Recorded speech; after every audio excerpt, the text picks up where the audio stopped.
कुछ अपने विचार। और ये मैं 100% जो मैं देने वाला हूँ वो आप लोगों के जीवन भर काम आता है, जीवन भर आपके पर्स को मोटा रखेगा। मैं आज 5 प्रिंसिपल बताऊंगा। वो प्रिंसिपल आपने मान ली। ये प्रिंसिपल जो है ये 6000 साल पहले से चलते चले आ रहे हैं। पहले 6000 साल पहले भी सही थे, आज भी सही है और आने वाले वक्त में भी सही होंगे ये ऐसे प्रिंसिपल। मैं आज सोच रहा था कि जब भी किसी को, मान लिया मैं हूँ एक as a husband, as a father, as a son, किसी को कभी लाइफ में ऐसा मौका आता है कि जब बिल्कुल फाइनेंशियल पोजीशन इतनी टाइट हो जाती है कि अब लगता है कि अब आगे कुछ, तो ऐसे में चाहे वो बहन के रूप में हो, चाहे पत्नी के रूप में हो, चाहे बेटी के रूप में हो, आगे बढ़ के एक ऐसा योगदान देती है पैसे का जिससे सबकी आंखें खुली की खुली रह जाती है। अरे चमत्कार, तुम्हारे पास इतने पैसे कहाँ से? वो तो मैंने जोड़ रखे थे, ये तो सपने में भी नहीं सोचा। अच्छा आप लोग बताओ, आप लोग के साथ हुआ है ऐसा कभी वाकया कि आपने कभी अपने हस्बैंड की या अपने फादर की या अपने सन की या किसी की भी आपने इस तरीके से मदद की? हाथ उठाइए, किसके साथ हुआ ऐसा? ये तो होता रहता है सही है, पर कुछ है क्या? छोटे मोटे तो करते ही है। अभी मैं कल फेसबुक पर लेडी जूस निकाल रही थी तो वो यही बहुत अच्छी बात बताई आज इन्होंने। मेरे साथ सुबह 5 बजे की बात है और हमको तुरंत ही निकलना था और लखनऊ के लिए। और तब बैंक वगैरह कोई इस समय ये तो था नहीं, एटीएम करो या कुछ करो, तब तो खाली बैंक जाओ और कैश निकालो। तो हमें सुबह निकलना था और बैंक खुलते 10 बजे। तब उस समय मैंने जो अपने मंदिर में भगवान जी के पास या अपने कबर्ड में या बच्चों की गुल्लक में वो सारे पैसे निकाल के 3500 रुपए मेरे पास थे, इसको लेके तब गए। कौन से सन की बात है? 2011। बहुत बढ़िया बात। सही। हम अपने बच्चों का सोचते हैं, अगर उनका इन्फोसिस में सिलेक्शन हो गया तो ये बहुत बड़ी बात है। 1981 में एनसी नारायण मूर्ति की शादी सुधा मूर्ति से हुई। तब ये एनसी नारायण मूर्ति पाटनी कंप्यूटर में काम करते थे। मुझे लगता था ये लाला कंपनी है पाटनी कंप्यूटर, बस हमें ऑर्डर देते और हमें वो काम करना पड़ता जो हम नहीं चाहते, हम कुछ अलग से हटकर करना चाहते। और उनके पास आइडिया भी था बहुत बढ़िया कि मैं एक कंपनी बना सकता हूँ।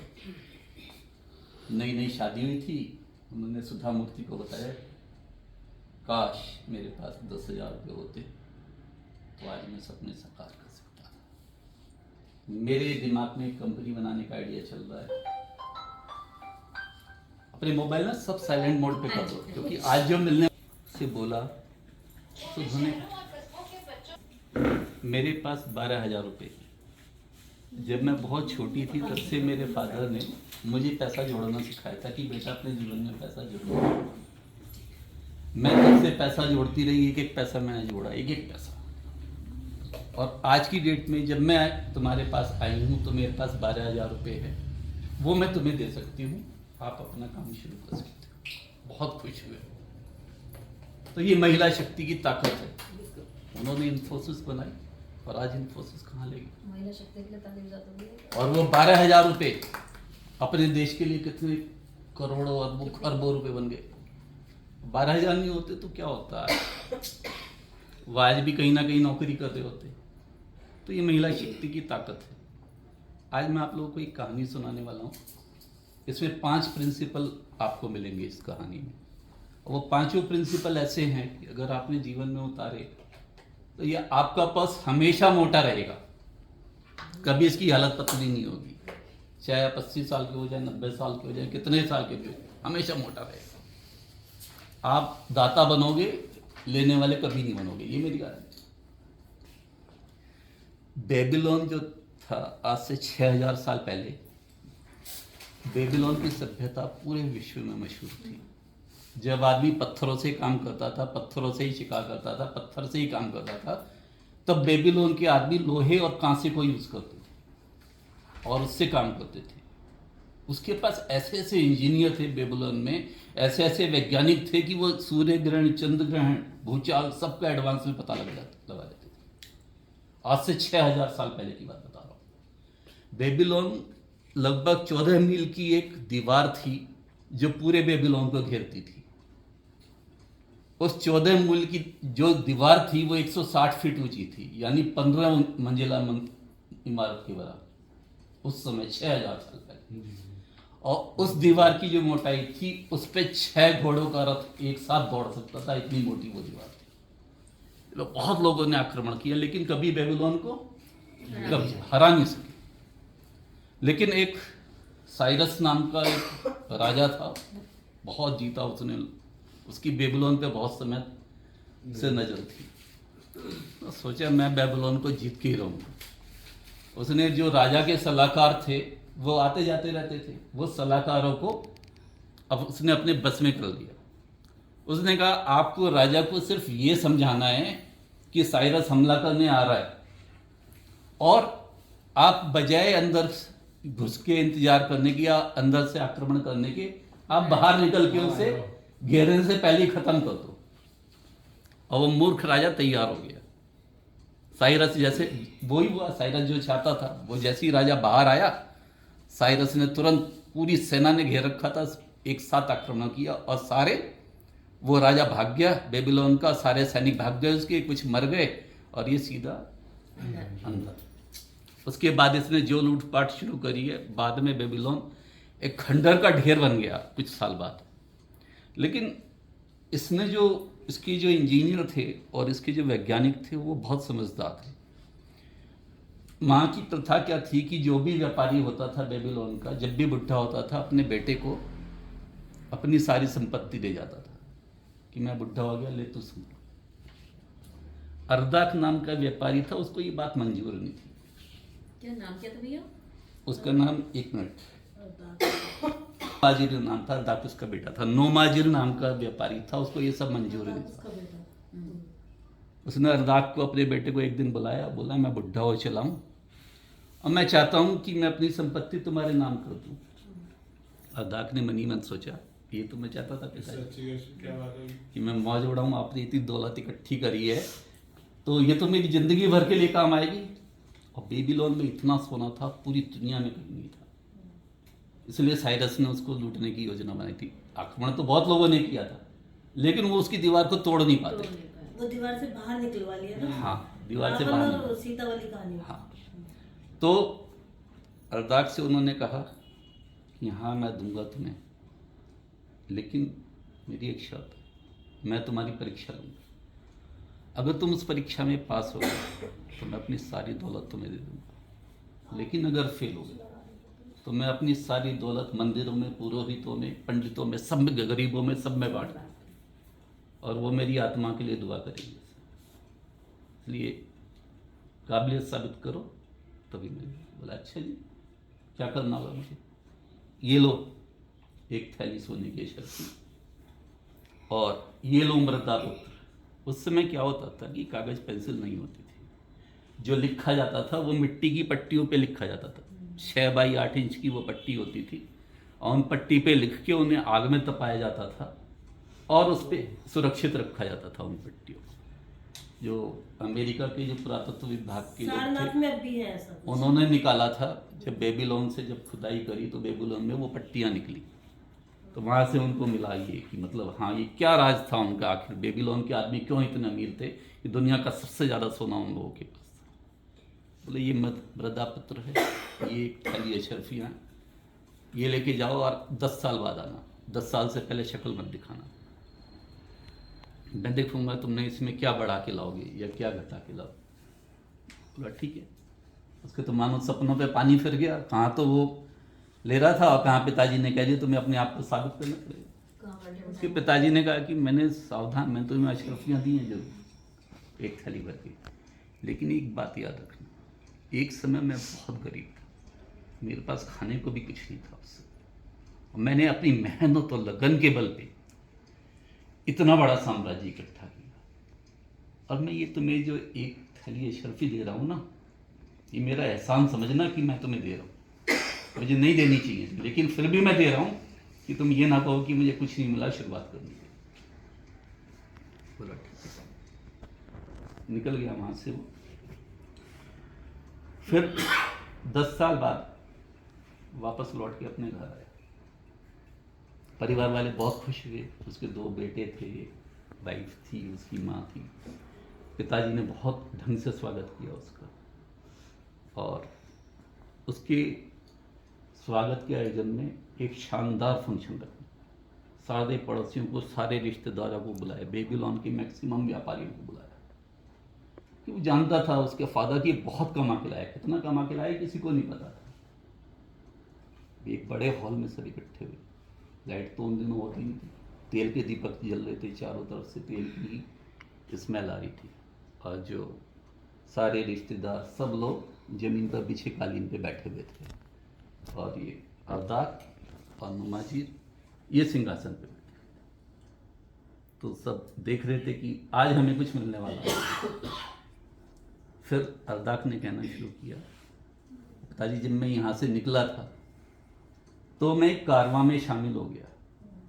वो कारवां जो था वो नोनियो नाम के शहर में जा रहा था। मुझे पता था कि नोनियो नाम का जो शहर है वहाँ पे मेरे लिए तरक्की के बहुत चांस है, और मैं उस कारवां के साथ हो गया। पुराना समय था, बहुत टाइम लगता था, 1 महीने 2 महीने लगते थे पहुँचने में। कारवां में शामिल हुआ तो कुछ समय बाद मेरी 4 लोगों से दोस्ती हुई। 4 आदमी थे वो, और उनके पास एक सफेद घोड़ा था, हवा की गति से भागता था वो घोड़ा। और उन्होंने मुझे बताया कि जो नूनवा का राजा है उसकी एक शर्त है कि उसका घोड़े को जो कोई भी घोड़ा हरा देगा तो वो उसके बदले में 50 गुना पैसा देगा जो हम उस घोड़े पे लगाएंगे। और हम चारों उसके घोड़े से रेस करने जा रहे हैं। हमें 100% विश्वास है कि हमारा घोड़ा जीतेगा ही जीतेगा, इसमें कोई डाउट ही नहीं, उससे भी कोई डाउट नहीं लगा। यार घोड़ा तो क्या हवा की गति से दौड़ता है घोड़ा।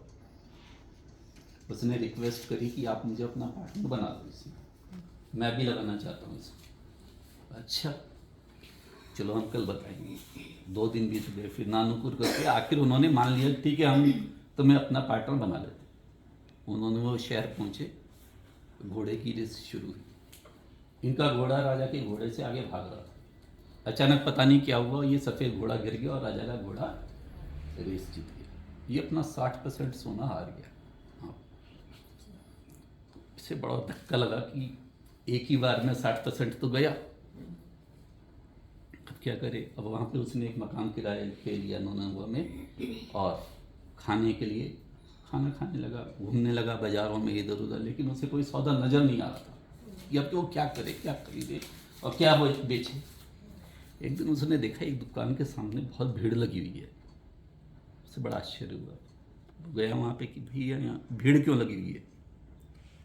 तो लोगों ने बताया कि यहाँ पे जो व्यापारी है ना वो मर गया है। इसका जो व्यापारी था दुकान और वो डाउन, और इसका सारा सामान ऐसे ही है, इसके बीवी बच्चे सड़क पे आने को तैयार है, इसलिए इसके सामान की बोली लग रही है। आने पौने दाम में इसका सामान बेचा जाएगा। इसने देखा चांस अच्छा है, उसने अपने 40% पैसा सारा मोहरे वहाँ दे दिया और सारा सामान खरीद लिया। और जब सारा सामान खरीद लिया वो दुकान पे बैठने लगा और देखने लगा कोई ना आए सामान खरीदने उसकी दुकान पे। जो आए वो भी औने पौने दाम में खरीदने की कोशिश करे, नहीं तो चला जाए वापस। उसकी हालत इतनी ख़राब हो गई कि उसके पैसे सारे ख़त्म हो चुके, खाने तक के भी पैसे नहीं थे। औने पौने दाम में उसने दुकान बेची। दुकान बेची तो बहुत कम पैसा हाथ में आया उसके, और वो दुकान में रहने लगा। 15 दिन में ही सब कुछ ख़त्म हो चुका था उसका, एक पैसा भी उस दिन उसके जेब में नहीं था। बस वो कहने लगा मैं दीवार पे बैठा एक जगह जाके और रोने लगा। उसकी बात सुन के उसकी वाइफ रोने लगी, जो बैठी थी रिश्तेदारों में, उसकी वाइफ रोने लगी कि मेरे हस्बैंड को इतनी मुसीबत उठानी पड़ी। उसने कहा कि मैंने एक नौकरी करने का निश्चय किया, नूनवा में भी एक दीवार बन गई थी और मैंने वहाँ पे सुपरवाइज़र बन गया ठेकेदार से बात करके। वहाँ पे जो गुलाम थे, पहले गुलाम प्रथा थी, गुलाम जो थे ये काम करते थे चिनाई का उसका, बोले जो गुलाम दीवार बना रहे थे मैं उनका ठेकेदार बन गया। और मैंने रात दिन कड़ी मेहनत करके उस महीने 1 तांबे का सिक्का बचाया। फिर मुझे कुछ दिन बाद पता पड़ा कि ये जो ठेकेदार है इसको एक रसोइये की ज़रूरत है। और मुझे रसोई का काम नहीं आता था, लेकिन मेरे अंदर आग लगी हुई थी कि मतलब मुझे अब कुछ करके दिखाना है। मैंने उससे प्रार्थना करी ठेकेदार से कि मुझे रसोई का काम सिखा दो, मैं तुमसे प्रार्थना करता हूँ, हाथ जोड़ दो। ठेकेदार उसकी सिंसियरिटी देख के बहुत प्रभावित था। बहुत दिनों से ठेकेदार नोटिस कर रहा था उसको। उसने कहा चल हम तुझे काम सिखाते, काम सिखा दिया। वो गुलामों की रसोई वही बनाने लगा सबकी। तो उस महीने उसने एक चांदी का सिक्का बचाया। इस तरह 4 साल बीत गए। 4 साल बाद एक दिन ठेकेदार उसके पास आया, बोला यार अरदार, तुमने जितना जैसा तुम्हें देखता हूँ मैं, एक ही शर्ट एक ही पैंट, खाना पीना बहुत से, तुम्हें यार देखते हुए लगता है कि तुम पैसा बहुत बचा रहे हो अपना, खर्च नहीं कर रहे। मैंने कभी खर्च करते नहीं देखा, मैं इतने साल 4 साल हो गए मुझे नोटिस करते। अगर एक काम कर सको, तुम्हारे पास कुछ पैसे हों तो मुझे दे दो, मैं तुम उस पर इंटरेस्ट दूंगा तुम्हें। तो ठीक है, रद्दाक ने 40% पैसा अपना ठेकेदार को दे दिया कि लो तुम मुझे इंटरेस्ट दे देना। और रद्दाक उस दिन खुश था कि मेरा पैसा आज से कुछ कमाना शुरू कर दिया, मेरे पैसे ने कमाना शुरू कर दिया। 3 साल बाद जब वो दीवार लगभग जब दीवार लगभग बन रही थी और लग रहा था कि अब 1-2 साल में बन जाएगी, क्योंकि पहले जो दीवारें बनती थी, बेबीलोन की जो दीवार बनी थी वो लगभग 70 साल में बनी थी। उसमें 2 राजा मर गए थे। जिस राजा ने शुरू कराया था काम वो मर चुका था बुढ़ा होके, उसका बेटा जो आया वो भी मरने के कगार पे था, तब वो दीवार तैयार थी। तो उसने कहा ठेकेदार ने रद्दाक से, यार देख ये दीवार बन रही है, अब इसका दरवाज़ा बनेगा, इसका दरवाज़ा कांसे का बनेगा। और दरवाज़ा बनने की जब बात आएगी तब राजा को याद आएगी कांसे की। हमारे शहर में कहीं कांसा है ही नहीं, दूर दूर तक कोई कांसा नहीं है, किसी के पास कुछ नहीं है, एक सिक्का धेला भी नहीं है कांसे का, कांसे के नाम पे। और इतना सारा कांसा कहाँ से लाएगा राजा? तो मैं तो क्या कर रहा हूँ, अपने एक कारवां को यहाँ से रवाना कर रहा हूँ। पैसे मिल गए थे हाँ वो, और तू तेरे पास जो पैसे हो वो मुझे और दे दे। ये कारवां फलाने शहर से 1 साल में लौटेगा कांसा खरीद के। कांसे की जो खदानें हैं मुझे पता है कहाँ है, यहाँ पे मिलता है, ये 1 साल में लेके आएगा। और जब राजा, तब तक टाइम आ जाएगा इसका दरवाजा लगाने का, उसकी दीवार पर उन्होंने उसकी चारों तरफ जो दीवार बन दी थी, तब राजा कहेगा कांसा लेके आओ। तब किसी को नहीं मिलेगा, किसी के पास होगा ही नहीं, किसी व्यापारी के पास नहीं होगा, सिर्फ हमारे पास होगा और हम इसे मुंह मांगी कीमत पे बेचेंगे। तब रद्दाक ने 90% पैसा दोबारा दे दिया उससे, 90% पैसा लो। उसने ये कह दिया ठेकेदार ने कि अब की बार जो भी मुनाफा होगा उसमें तुम्हारे पैसे के बराबर परसेंटेज की मैं तुम्हें हिस्सेदारी दूंगा। अब हिस्सेदारी हो गई, शेयर ऑफ प्रॉफिट हो गया, इंटरेस्ट की बजाय हिस्सेदार हो गए। शेयर ऑफ प्रॉफिट हो गया। तो उसने 90% पैसा अपना कमाया हुआ खुशी खुशी दे दिया। खैर ऐसा ही हुआ बिल्कुल। जैसे ही पूरी दीवार हुई, राजा को गेट की याद आई। राजा ने बोला कांसा चाहिए गेट बनाने के लिए, चाहे जहां से भी लाओ, किसी भी कीमत पे लाओ, लेकिन लाओ। कांसा मिलता कहां से?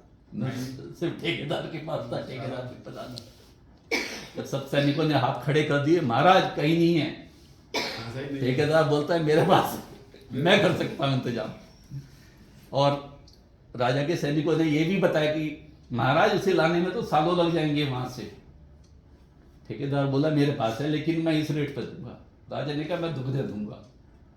राजा ने वो क्या कांसा ले लिया तुरंत, और तुरंत गेट बनना शुरू हो गया। तो इसके पास पैसा इकट्ठा हो चुका था काफी।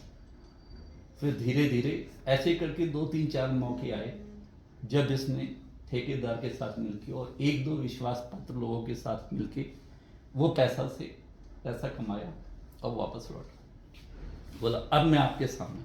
फिर उसने 3 ताली बजाई। 3 ताली बजाते ही 2 गुलाम आए। दोनों गुलाम के हाथों में 3 थैले थे। बोले खोलो। तीनों थैलों में सोना भरा हुआ था। बोला ये लो पिताजी, जितना आपने मुझे सोना दिया था उसका 3 गुना सोना है ये। तो ये मेरी कामयाबी की कर है।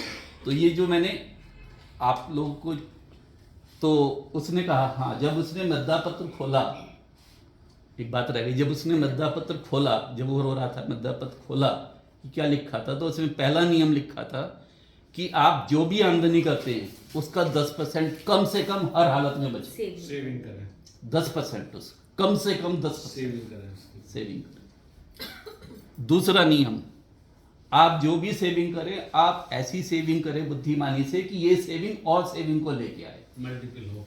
ये सेवा आप किसी को कहीं टेस्ट पे लगाए पैसा, या लेकिन इस पैसे को भी पैसा खींचना चाहिए। प्लस में जाएगा। हाँ। तीसरा, पैसा उन लापरवाह लोगों के पास कभी नहीं रुकता जो लोग बिना सोचे समझे ऐसी जगहों पर पैसा लगाते हैं या ऐसी जगह पे उधार देते हैं जिनके आने की संभावना कम रहती है, या बुद्धिमान लोग ये नहीं कहते कि आपको ऐसी जगह पैसा लगाना चाहिए था। अगर आप किसी को पैसा उधार दे रहे हो तो आपको उसे पूछना चाहिए कि तू ये मेरा पैसा किस तरह लौटाएगा, और जब तक आप सेटिस्फाई नहीं हो, वो भी क्या यूज करेगा आपके हाँ पैसे क्या का? यूज करेगा, कैसे कमाएगा, कैसे लौटाएगा, जब तक आप सेटिस्फाई नहीं हो तब तक आपको कभी नहीं देना चाहिए। देना चाहिए तो उसके बराबर का सोना या उसके बराबर की वसीयत आपको अपने पास रखनी चाहिए, ताकि वो पैसा ना लौटाए तो उसका सोना आपका सोना हो जाए। तब तक आपको पैसा कभी नहीं देना चाहिए। चौथा नियम, पैसा हमेशा उस आदमी की गुलामी करता है जो इसको बड़े सोच समझ के लगाता है, और सिर्फ उसी जगह लगाता है कि जहां पे उसे पता होता है कि यहां से उसका कैपिटल का लॉस किसी भी सूरत में नहीं होगा। तो क्या हुआ, पैसा चौथी शर्त ये हो गई कि आपकी कैपिटल कभी भी किसी भी जगह पैसा लगा कैपिटल में आपका 1 रुपया माइनस नहीं होना चाहिए। पांचवा नियम कि पैसा कभी भी उस आदमी के पास नहीं टिकता, ये उस आदमी को गरीब बना देता है जो आदमी सोचता है जल्दी से जल्दी मेरा पैसा दुगना तिगुना या चौगुना हो जाए। शॉर्टकट अपना होता है। हाँ, उसने वो भी रास्ता नहीं अपना। वो भी रास्ता नहीं, वो बोला काश मैंने रेस में पैसा ना लगाया होता, मुझे दुकानदारी की नॉलेज नहीं थी, काश मैंने उसमें पैसा ना लगाया होता, इस चीज की नॉलेज मैंने किसी से राय नहीं ली, किसी ने बताया नहीं कि दुकान का सामान कैसा है कैसा नहीं है, किसी भी जानकार की राय नहीं ली, क्यों अक्सर किसी ने मुझे रिकमेंड नहीं किया, वो भी मैंने अपनी बुद्धि से लगाया। तो बोला पिताजी आपका दिया हुआ पैसा तो मेरे हाथ से ऐसे निकल गया जैसे एक बच्चे के हाथ से जंगली खरगोश भाग जाता पता ही नहीं है, लगा। और मैं देखता ही रह गया। लेकिन जब आपने खुद कमाया हाँ, तो बचाया। जब आपने मुद्रा पत्र जो दिया था वो मैंने पढ़ा, उसके 5 सिद्धांतों का मैंने पालन किया, तो मैं अपने जीवन में अमीर बन सका, तब कुछ नहीं लगा। तब मुझे कुछ प्राप्त हुआ। तो ये 5 सिद्धांत जो है वो आज से 6000 साल पहले भी ठीक थे, आज भी ठीक है, और आज आने वाले हजारों साल तक ये 5 सिद्धांत रहेंगे। आपने अगर जिंदगी भर इसका पालन किया, मैं गारंटी देता हूँ किसी भी एज में आपके पास पैसा कम नहीं होगा, चाहे आप 70 के हो 80 को, हमेशा आप देवी लाल रहोगे, लेवी लाल कभी नहीं रहोगे। अपने बच्चों की याद हेल्प करोगे, अपने समाज की करोगे, और दुनिया याद करेगी आपको। हाँ, एक थी बीनू सिंगल। ठीक है, जो उधार ले रहा है हमारे से, ये तो बहुत या धोखे हो ही हमें- रहे हैं इस तरह के। या हमें दिखाई दे रहा है कि हाँ वो राइज करेगा, बंदा नहीं कर पाता। नहीं, हमें दिखाई देखो यहाँ पे दोनों बात है, कर भी सकता नहीं भी कर सकता। बिल्कुल। तो आपको उससे या तो कोई ऐसी चीज मांगनी चाहिए, बंधक में जरूर कोई ना कोई चीज होनी चाहिए। ये बात भी बॉन्ड ले लो हैं? तो देना चाहिए नहीं। बस दो भूल जाओ, दो भूल जाओ। नहीं, फिर अगर उसके पास उससे वो भी हम नहीं है। वोट वगैरह कुछ मेरे हस्बैंड ने यही माना है। हाँ, रिलेटिव रिलेटिव का तो यही है। ये हमेशा नुकसान ये तो खैर तब लेके आते हैं, ये बहुत टाइम पता तो सबको होता है, लेकिन जो ये कोशिश करते हैं स्टोरी लोग फिर है, भी। मतलब सिद्धांत अच्छे हैं, लेकिन आजकल के स्टोरी बच्चे में जो कहीं ना यूथ कहीं है ना, फॉल्ट है। यूथ ही तो कर रही है। ये जिसने किया कि ठेकेदार को उसने पैसा दिया, एक मिनट, को उसने पैसा दिया, तो उसने ठेकेदार के ऊपर कैसे ट्रस्ट किया? क्योंकि वो ठेकेदार के साथ ही रह रहा था, ठेकेदार ने ही मकान दे रखा था, ठेकेदार ने ही सब बिल्कुल कुछ, सही कह रहे हैं। सारे गुलाम ठेकेदार ने पाल रखे थे, ठेकेदार ने- ठेकेदारी साहूकार हाँ, था। उसके ठेकेदार इनकम के ने स्रोत का जो- उसको पता था कि इनकम क्या कर रहा है। हाँ, लेकिन पैसे जो का यूटिलाइजेशन कांसे कैसे कर वाली रहा है। चीज उसने दिखाई, हाँ जी, जैसे उसने बताया कि भाई कांसे की जरूरत पड़ेगी और मैं लेने भेज रहा हूँ, हाँ। अगर वो वहाँ फ्रॉड कर लेता उसके साथ, नहीं तो फिर वो देखिए, दिखाई ये एक जरूरत है वो है, हाँ। ठेकेदार इतने हाँ, मतलब सालों से उसकी काम कर लाइफ- रहा है वो उस सब पर। देखा कि हाँ ये बंदा और ऐसे- इतने लोग उसके अंडर में काम कर रहे हैं कि वो रहे या ना रहे, उसके गुलामों को हर समय पे खाना मिल रहा है, समय पे पैसा मिल रहा है, समय पे चीजें मिल रही है, हजारों की और यहाँ fast राजा की एक बहुत बड़ी कमी तो राजा तो ऐसे ही होते थे। 2-4 तो ऐसे होंगे तभी वो- तो नहीं, एडवांस नहीं होते थे ना, राजा स्टाइल की से। मंत्री, राजा के सलाहकार सब तो मतलब किसी में भी तो मायने बेबीलोन का राजा गधा था ना। हाँ। जब साइरस ने आक्रमण किया, बड़ी जवाब उसके के सलाहकारों ने कहा भैया तू आप बाहर जा गया, वो बाहर चला कई बार गया ऐसा होता सेना है, को राजा लेकर। की जैसे बहुत ज्यादा राजा के ऊपर पहुंच चुके नहीं, हैं, बहुत नहीं, बड़े मैं- राजा बने, कई बार नहीं समझदार होती मैं थी। राजा की बात नहीं कर रही, राजा के मंत्री वाले प्रोजेक्ट से रिलेटेड था। आप हाँ, वो इसीलिए आप लेकिन जिसे आज उसे पता नहीं बिल्कुल, है। वो- आप मेरी बात पे जवाब दीजिए। अब आप कर रहा होता है उसको आने वाला पता रहता है, अब हमें इस प्रोजेक्ट में इस चीज की जरूरत पड़ने वाली है, मैं वही तो कह रही हूँ जो कि- प्रैक्टिकली होता है। हाँ। और जो केवल एक थ्योरेटिकल होता है उसको इतना आभास नहीं होता, प्रैक्टिकल आदमी को आभास होता है अब हमें जरूरत पड़ने वाली है, और ये चीज मार्केट में उपलब्ध भी नहीं है नहीं। या इसकी शॉर्टेज रहती है, ये उसी को पता होता है केवल। ऐसी मैं एग्जांपल देती हूँ, 15-20 साल की इन्वेस्टमेंट कंपनियां आई थी जिन्होंने हाँ, अपने वो आती रहती चलाए हैं। कि इतना पैसा दीजिए, उसमें देना लिमिटेड अमाउंट था, लिंक अपने वाला, 3 लिंक मेंबर वाला, बनाइए, 7,000 जितने बनाइए, और हाँ, सोचे के लोगों ने काफी लाखों कमाया, बहुत जल्दी मनी कमाई और लाखों नहीं, कमाई। ये जो नहीं, एक मेंबर 2 लेकिन मेंबर बाद 6 में बनाने वाला जो सिस्टम 1 साल के अंदर है, ये तो आप मानिए 100% फ्रॉड होता है। फ्रॉड होता है, इसमें जो तो बनी नहीं शुरुआत- स्टार्टिंग में ऐसे ही रह जाते हैं आगे तो। ऐसी क्या तो होता है? कम से कम 50 कंपनीज के नाम है मेरे चलिए, पास। स्टार्टिंग में लाखों लेकिन वास्तव उसमें में ढेर कमाते चाल हैं। चली और 1-2 साल बस पूरा के फिर पूरा खत्म। मोहल्ला कॉलोनी सारी उसमें वो शुरू में जो पहले मेंबर होते हैं 2-4 वो चीज जिसमें चलती है कोई कमाता है। उसको वो अपने पास से पैसा देना प्राप्त करते हैं, भाई अभी तो दें, तभी तो इनको लगा इनको प्रॉफिट हो गया, बस। इनके माध्यम से आपको प्रॉफिट हो गया, आपके बाद आप जब देखा अब ये खुद ही चालू हो गए आगे लाना पैसे, इनको मैंने दिया और ये खुद ही पब्लिक से लाने लगे, तो मैं साइलेंट हो जाता हूँ बस। मैं silent। अब मैं जो आ रहा बताता जा सबसे रहा पहला हूँ। होता है वो तो हाँ, और उसमें बहुत बड़े-बड़े बिजनेसमैन फंसे थे, बहुत उस लोगों ने पैसा लगाया। निकला भी है। बिना मेहनत के भी हम पैसे कमा सकते हैं। बिना हमारी मेहनत और स्लीपिंग शॉर्ट इनकम मूव हो, करने लेकिन को स्लीपिंग इनकम भी बुद्धिमानी से अब वो नहीं चल पाता, अब ऐसे कोई नहीं करता इन करती। चीजों में। पांचवी नहीं खाली और आज एक- जनरेशन पे ब्लेम नहीं और एक करेंगे। कहावत अब एक तो कहावत भी है, अब वो भी तो शॉर्ट देख कर ही सीखते हैं, वो भी तो पीछे नहीं, कुछ ना अब कुछ तो- जल्दी कन्विंस ख्याली पुलाव बना के। आप उनसे सच बोलो, दूसरे वो के कभी कन्विंस वो बातें अच्छी लगेंगी हमें, अच्छी वो बात लगती है, वो अच्छी लगती है, सत्य बात तो बहुत सुंदर बहुत बहुत मन चाहे। बहुत सटीक बैठती है। जहाँ लालची लोग होते हैं वहाँ ठग कभी भूखे नहीं मरते। ये बहुत अच्छी बात तो जिसे लालच होगा वही पड़ेगा इन सब चक्करों में, वही शॉर्ट टर्म पैसा कमाने की सोचेगा और ठग अपना काम कर जाएगा। और कोई ये बताया लेडीज के बारे में आपने बताया कि लेडीज हेल्प करती हैं जब हस्बैंड को जरूरत पड़ती है, तो लेडीज को क्या करना चाहिए?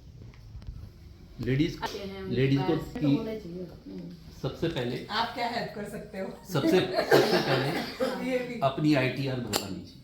हाँ वो तो है, तो most- आपकी होगी, आपकी mostly शायद सभी की है, 99% की, हाँ जी, ठीक है।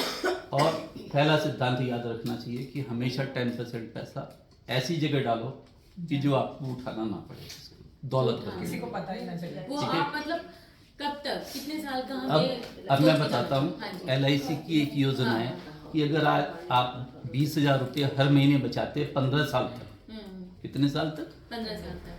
तो LIC 16वें साल से टैक्स फ्री पैसा जीवन भर 20,000 रुपये देगी जब तक आप जिंदा रहेंगे। और जिस दिन आपको लगेगा कि मैं एज हो गई मेरी, उस दिन आप बंद करके अपना सारा पैसा सारा विद पैसा। इंटरेस्ट वापस लेंगे। 15 साल, या जिसके पास इकट्ठा पैसा है आज डाल दे, कल से Next LIC year उसको 5.5-6% के हिसाब से जीवन भर इनकम दे। वो वन टाइम वाली। वन टाइम डाल दो, कल से पैसा लेना शुरू कर दो। 30 साल से तो ज़्यादा ही होगी ना यहाँ पे जितने लोग बैठे। यस सभी की। हाँ, ये 30 साल के एज के लोगों के लिए कि एक पैसा आज डाल दो, कल से आपकी इनकम हर महीने 1 तारीख को। ऊपर की या मतलब ऐसे 45 से ऊपर की? जैसे वर्क नहीं करना पड़ रहा हमें, लेकिन अगर कोई वर्क करके भी हम कुछ मतलब अर्न करना चाहें हाँ तो बिल्कुल, बहुत उसके रास्ते लिए- हैं उसके लिए। आप आखिर है किस चीज़ में, आप आखिर करना क्या चाहते हैं? सबसे पहले आप इंटरेस्ट को तलाश कीजिए कि मेरा इंटरेस्ट किस चीज़ में है, मैं क्या करना चाहती हूँ।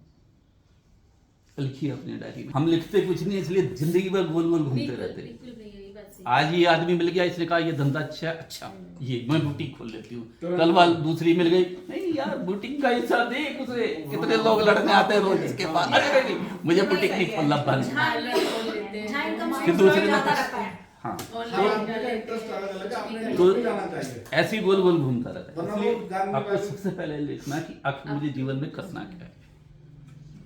जैसे मैंने अपना विजन कार्ड बना रखा है कि इसमें क्लियर लिखा हुआ है कि मुझे करना क्या है, मेरे हर स्टाफ को मालूम है कि उसे करना क्या है।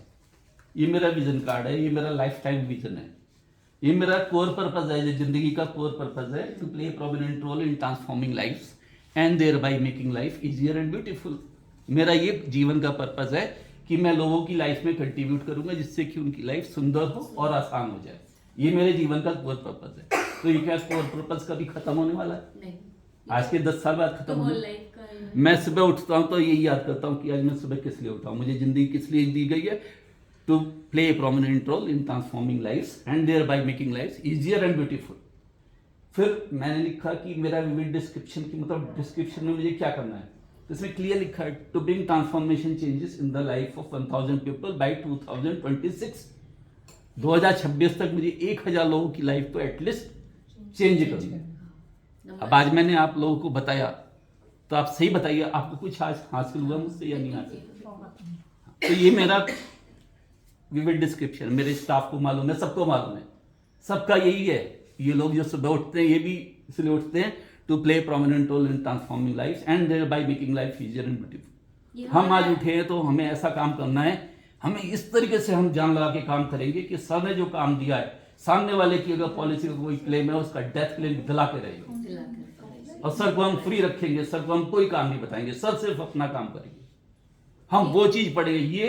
ये लोग इतने तेज हैं कि जो मैं इन्हें नहीं बताता ये YouTube खोल के पढ़ते हैं और काम को कर देते हैं। काम कर देते अच्छा ऐसे ही staff सोनू, को एक बात बताओ, तुम मुझे छोड़ के जाना चाहोगे कभी? नहीं सर। अब आपके सामने कोई गए नहीं हैं। अच्छा चांस मिलता तुम जा सकते हो। बट कुछ पॉजिटिव दिखता होगा। लेकिन मैं इनकी मीटिंग बुलाता हूँ, मैं इनको बताता हूँ, इनसे पूछता हूँ तुम्हारी लाइफ का पर्पस क्या है, आखिर तुम क्यों जिंदा हो, क्यों सुबह उठते हो सुबह सुबह। तो आप अपनी लाइफ का एक पर्पस बनाओ कि आखिर मुझे जीवन से चाहिए किसी हमने की। अपना ये जो छोटा सा क्लब बनाया भैया इसीलिए बनाया, पेमेंट के लिए नहीं है, हाँ जी। कुछ लोगों के काम आ सके, हाँ जी, किसी भी तरह से उनकी हेल्प कर हाँ, सके। तो आपकी लाइफ का पर्पस हो गया टू हेल्प द पीपल। हाँ नहीं, ये तो इस तरीके से आप लिख सकते हो कि ये मेरी लाइफ का पर्पस हो गया। तो जब तक आप नहीं लिखोगे ना गोल सेटिंग, अब ये मैं सब्जेक्ट दूसरा सब्जेक्ट है, ये मैं नेक्स्ट बार लूंगा जब दीदी बुलाएंगी, है ना। गोल सेटिंग से आपको बहुत क्लियर हो जाएगा, पर्पस क्लियर हो जाएगा, विविड डिस्क्रिप्शन क्लियर हो जाएगा, और लाइफ की जो फंडामेंटल प्रिंसिपल बनाने हैं उस गोल को लाने के लिए वो उस पर क्लियर हो जाएंगे आप नेक्स्ट बार। Thank तो ये भी एक लंबा सब्जेक्ट है, तो आज नहीं ले पाऊंगा मैं, बहुत इंपॉर्टेंट। एक बहुत छोटी सी एग्जाम्पल, हाँ जी। 1999 में हार्वर्ड यूनिवर्सिटी अमेरिका में जब सारे लड़के ग्रेजुएट हुए तो उनको ग्राउंड में बुलाया गया और उनसे पूछा गया कि कितने लड़कों के पास अपना गोल है।